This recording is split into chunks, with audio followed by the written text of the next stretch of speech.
His conviction now in question. All that will change very soon. Greg Kelly isn't backing down. At the very end of this, there's no denying it.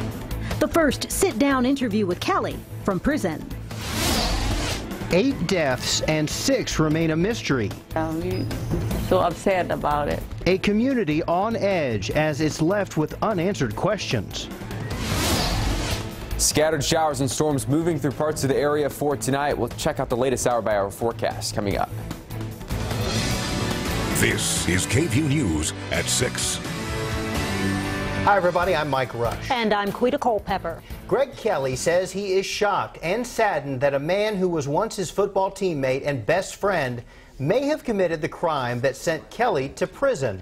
Jonathan McCarty has not been charged with the sexual assault of a 4-year-old boy at his mother's in-home daycare, but court documents by Kelly's defense identify him as a new suspect. And Williamson County DA Sean Dick confirms. Earlier today, KVUE's Tony Blahetsky sat down with Kelly for an hour behind bars. What did he have to say? So Jonathan McCarty and Greg Kelly met as students together at Leander High School, but from behind the prison walls in Huntsville today, Greg Kelly had very little to say about their relationship and the fact that McCarty is now considered an alternative suspect to the crime. I kind of talked to my attorney and I decided not to so much talk about the new suspect in general. This was Kelly's first in-person interview since officials revealed they are looking at McCarty as an alternative suspect. He says his defense was entirely built around the notion that a 4-year-old boy was never assaulted. Kelly says it was not until recently that he started to think of the case differently. I asked him today what he thinks happened. At first, I truly believed that nothing happened, and I stuck on that for a very long time. As time went on and my private investigation kind of unfolded, I figured out that wasn't the case, and that completely blew my mind. For the longest time, I thought nothing happened, and now new stuff's come up with the Texas Rangers, and now I'm just waiting to see when all the truth comes out.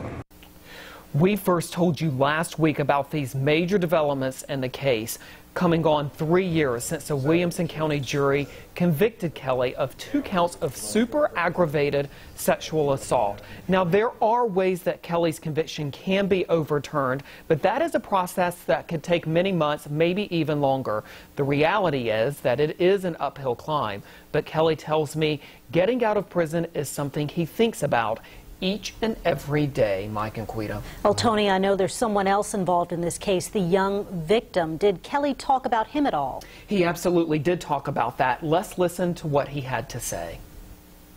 Someday when I'm sitting out there, I can sit back and I can really know what happened. That I would have closure as well as the victim. A lot of people don't know is that when an innocent man is in prison, they are a victim as well.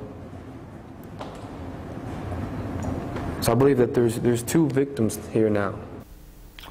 So you can see really a wide-ranging interview earlier today in Huntsville. We went last night and then met Greg Kelly for about an hour this morning. One thing, Mike and Quita, is that when we first were setting up, we were going to be meeting Greg Kelly from behind a petition, separated by glass.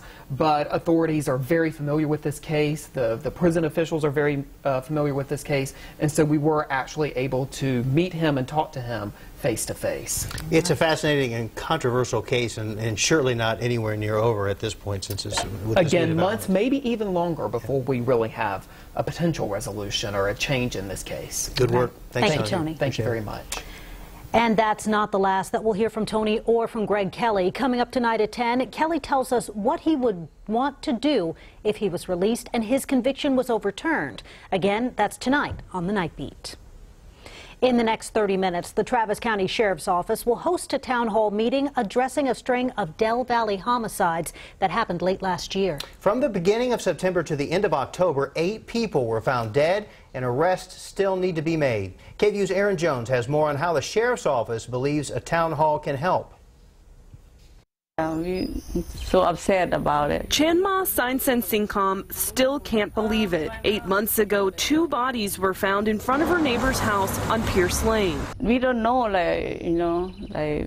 where they come from, what happened to that. Yeah, we just hear the news and then they say, oh, we have next door. The Travis County Sheriff's Office reports the 2 people died of unnatural causes, and investigators have not been able to find who is responsible for the crime. It's something that has a lot of neighbors on edge. Sainsen Singkom was the only one who would talk to us on camera.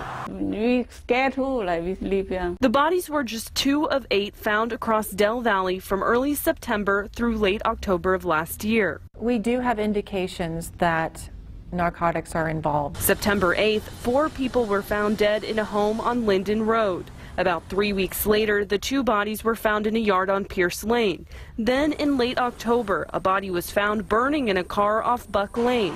A day later, another body was found lying at the intersection of Wolf Lane and FM 535. It's very rare for us to have a rash of homicides in a certain area and in such a short period of time. Investigators are still working the cases off Linden and Pierce Lane, and since late last year, the Sheriff's Office has increased their presence in Del Valle. We've also engaged some initiatives to help fight crime. And they'll talk about them tonight at the town hall. They're hoping that by getting the community involved, they can learn from each other. They know when something's not right. And so we need to open that dialogue so that we can rely on residents to help us connect the dots. That was Aaron Jones reporting. Hey, let's talk about the weather now because we have got some storms in certain parts of the area. Yeah, some of them were strong, especially in Bastrop County, but that has since weakened. That storm has. One stronger storm in Fayette County. For the most part, though, is just some scattered light to moderate rain showers. Here's what it looks like on radar right now. The heavy is still falling for our eastern counties, but we do have one cell putting down some pretty good rain in part of Williamson County. Let's kind of tour the map a little bit. Bastrop County seeing a couple light to moderate showers. LaGrange, just east of there in Fayette County, right along Highway 159 and 21 and 71, we're seeing some heavier showers and storms. And just north of Taylor, we have a little cell that's putting down some pretty good rain, slowly pushing to the west. So we'll see some scattered showers and storms for parts of this evening. I think most of it should get out of here by 10 o'clock. Temperatures in the 70s and 80s now. We'll drop down to the upper 60s and lower 70s waking up for tomorrow, but more scattered showers and storms possible by tomorrow. We'll take a look at that hour-by-hour forecast coming up. All right, thanks, Nathan. The Texas legislature adjourned for sine die Monday, but lawmakers are not breathing a sigh of relief just yet. A special session is looming. At a bill signing today, Governor Greg Abbott explained what factors can play into calling a special session. New at 6, KVUE political reporter Ashley Godot is here to explain. Ashley? Oh, Mike and Quita, Governor Greg Abbott explained while lawmakers did gavel out for sine die on paper, the 85th legislative session hasn't quite concluded. The governor signed 4 bills related to CPS into law this morning, then took a few questions. The issue on a lot of people's minds is, will he call a special session? While lawmakers did pass the one bill they are constitutionally required to, the budget, they failed to pass a sunset bill to allow the Texas Medical Board to continue operating. Now, there may be a legal fix for that, but Abbott previously said he wanted lawmakers to pass bills related to property tax relief and bathroom privacy. That didn't happen. So many are waiting to find out what the governor will do. Today, he kept his sense of humor when asked if he's made a decision. We're heading back to the Capitol from here, and we're just going to go ahead and start. I'm ready, Governor.